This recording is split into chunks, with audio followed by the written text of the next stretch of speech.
গৌৰৱ গগৈ ডাঙৰীয়াৰ চাহটোকে বাকটো দেখিছে আজি হিমন্ত বিশ্ব শৰ্মাই সেইকাৰণে বিভিন্ন ধৰণৰ ষড়যন্ত্ৰত লিপ্ত হৈছে আমি সাহসেৰে যুঁজি যাম ৰাইজৰ পক্ষত থাকিম আৰু হিমন্ত বিশ্ব শৰ্মাই ইণ্টেলিজেন্সৰ যোগেদি গম পাইছে যে এইবাৰ তেওঁ যদি নেতৃত্বত থাকে বিজেপি যে তাৰ ক্ষমতাৰ পৰা আঁতৰিব সেই কথাটো স্পষ্ট হৈ গৈছে আৰু সেইকাৰণে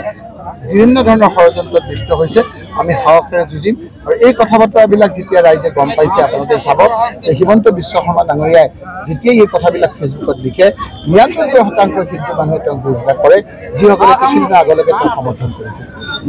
ইয়াৰ কথা হ'ল যে তেওঁক সকলো শ্ৰেণীৰ ৰাইজে বেয়া পাইছে তেওঁ অত্যাচাৰৰ অৱসান ঘটিব কথাটো বিচাৰিছে আৰু সেইকাৰণে ৯৯% হিন্দু মানুহে তেওঁৰ বিৰুদ্ধে কমেণ্ট কৰিছে অৱশ্যে 0.1% মুছলমান মানুহ যিবিলাকক তেওঁ মিয়া বুলি কৈছিল দুই এক সমৰ্থন দেখা গৈছে সেইকাৰণে আমি কৈ আছোঁ যে যেতিয়া মানুহৰ বেয়া দিন আহে শাস্ত্ৰটো এষাৰ কথা আছে যে বিনাশকালে বিপৰীত বুদ্ধি এতিয়া তাৰ বিপৰীত বুদ্ধি আহিছে বিভিন্ন ধৰণে ৰাইজক ভাগ কৰাৰ ষড়যন্ত্ৰ কৰিছে ৰাইজে এই ষড়যন্ত্ৰ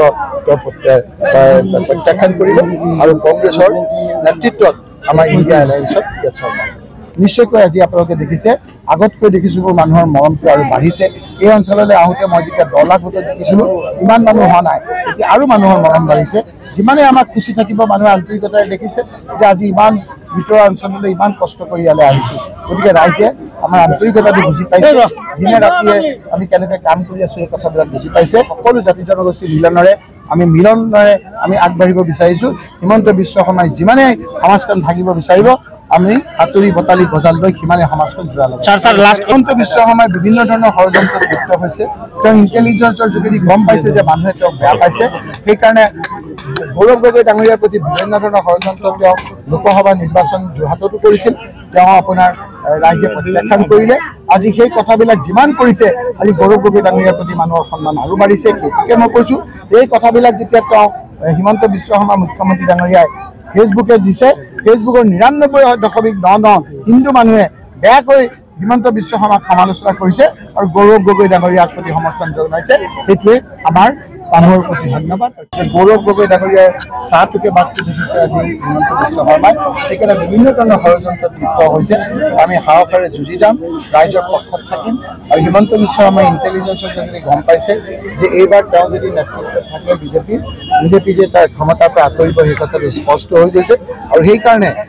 বিভিন্ন ধৰণৰ ষড়যন্ত্ৰত লিপ্ত হৈছে আমি সাহসেৰে যুঁজিম আৰু এই কথা বতৰাবিলাক যেতিয়া ৰাইজে গম পাইছে আপোনালোকে চাব যে হিমন্ত বিশ্ব শৰ্মা ডাঙৰীয়াই যেতিয়াই এই কথাবিলাক ফেচবুকত লিখে ৯৯% হিন্দু মানুহে তেওঁক বিৰোধিতা কৰে যিসকলে কিছুদিন আগলৈকে তেওঁক সমৰ্থন কৰিছিল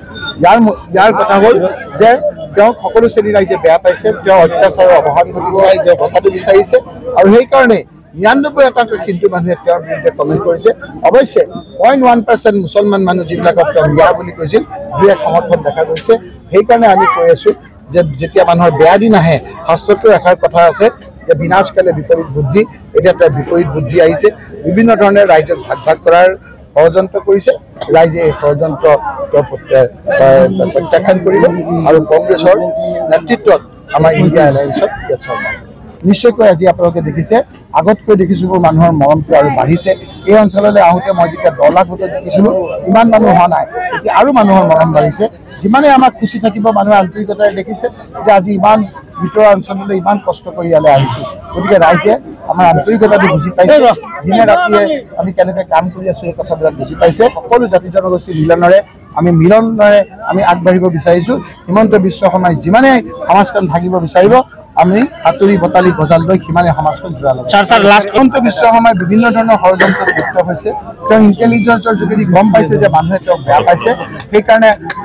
গৌৰৱ গগৈ ডাঙৰীয়াৰ প্ৰতি বিভিন্ন ধৰণৰ ষড়যন্ত্ৰ তেওঁ লোকসভা নিৰ্বাচন যোৰহাটতো কৰিছিল তেওঁ আপোনাৰ ৰাইজে প্ৰত্যাখ্যান কৰিলে আজি সেই কথাবিলাক যিমান কৰিছে আজি গৌৰৱ গগৈ ডাঙৰীয়াৰ প্ৰতি মানুহৰ সন্মান আৰু বাঢ়িছে সেইটোকে মই কৈছোঁ এই কথাবিলাক যেতিয়া তেওঁ হিমন্ত বিশ্ব শৰ্মা মুখ্যমন্ত্ৰী ডাঙৰীয়াই ফেচবুকে দিছে ফেচবুকৰ ৯৯.৯৯ হিন্দু মানুহে বেয়াকৈ হিমন্ত বিশ্ব শৰ্মাক সমালোচনা কৰিছে আৰু গৌৰৱ গগৈ ডাঙৰীয়াক প্ৰতি সমৰ্থন জনাইছে সেইটোৱে আমাৰ মানুহৰ প্ৰতি ধন্যবাদ